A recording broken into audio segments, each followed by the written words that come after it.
আমাদের যদি সমাজকে এভাবে পরিবর্তন করতে হয়, সেটা প্রক্রিয়াটা কী হবে এবং এটা আমরা কোথা থেকে নিব? আমাদের আসলে নেওয়ার জায়গা হওয়া উচিত আম্বিয়া কেরামদের দেওয়া আলাইহিসসালাম। কেন? কারণ আপনি যেই সিচুয়েশনের মধ্যে আসেন, তারা এই সিচুয়েশনে ছিলেন, এর চেয়ে খারাপ সিচুয়েশনে ছিলেন, এবং তারা জিরো থেকে শুরু করছেন। তারা সমাজকে পরিবর্তনের দাওয়াত দিয়েছেন। সবসময় হয় নাই পরিবর্তন, বাট প্রসেস ওটাই। কারণ তাদেরকে শিখেছেন কে? আল্লাহ। খালেক যখন শিখাই দেন কীভাবে মাকলুককে দাওয়া করতে হবে বা মাকলুকের সমাজকে পরিবর্তন করতে হবে, এটার উপরে আর কিছু হবে না। যিনি তৈরি করছেন উনি ম্যানুয়াল দিবেন, রাইট? ওনার ম্যানুয়ালটাই প্রপার, আপনি নিজে নিজে মাথা থেকে বানানোর দরকার নেই। কয়েকটা বিষয় খুব সিম্পল নবীদের দাওয়ার। একটা হলো তাওহীদ। আল্লাহ সুবহানাহু ওয়া তাআলা নবীদের দাওয়া শুরু হয়েছে কি দিয়ে? তাওহীদ দিয়ে। তাওহীদের দুটো স্তম্ভ আছে, একটা হলো কুফর বিত তাগুত ওয়া ঈমান বিল্লাহ, তাগুত বর্জন এবং এক আল্লাহর ইবাদত করা। তাগুত বর্জন মানে কি? এই তাগুত মানে হলো আবিধানিক অর্থ তুহিয়া থেকে আসছে, সীমা লঙ্ঘনকারী। বা তাগুতের অর্থ হলো মিথ্যা ইলাহ। সহজভাবে ফর এক্সাম্পল, ফিরআউন বলছিল আনা রাব্বুকুমুল আ'লা, আমি তোমাদের সবচেয়ে বড় রব। রব হলো আল্লাহ, ফিরআউন বলছে সে রব, তার মানে ফিরআউন তাগুত। নমরুদ বলছিল আমি জীবন এবং মৃত্যু দিতে পারি, ইব্রাহিম আলাইহিস সালামের সাথে আলোচনার সময় বলছিল। আসলে জীবনের মৃত্যু দেন কে? আল্লাহ, তার মানে নমরুদ তাগুত। সন্তান দেওয়ার মালিক আল্লাহ।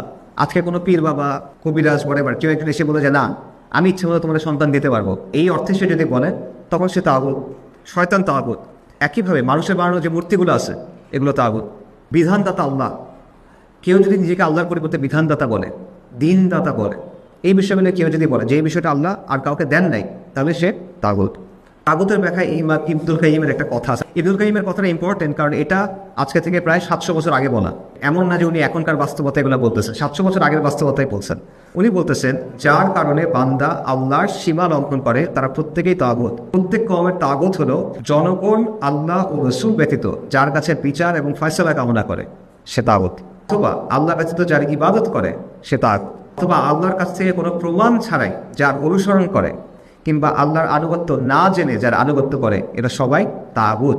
যদি এদের ব্যাপারে এবং এদের সাথে মানুষের অবস্থা ও অবস্থান নিয়ে চিন্তা করে দেখা হয়, তাহলে দেখবেন অধিকাংশ মানুষই আল্লাহর ইবাদত থেকে ফিরে তাগুতের ইবাদতে লিপ্ত।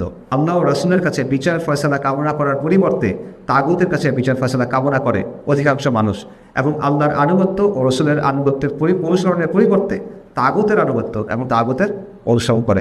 ইলামুল মুওয়াক্কিনের বিখ্যাত বই, এটা বাস্তবের সাথে মিলায় না।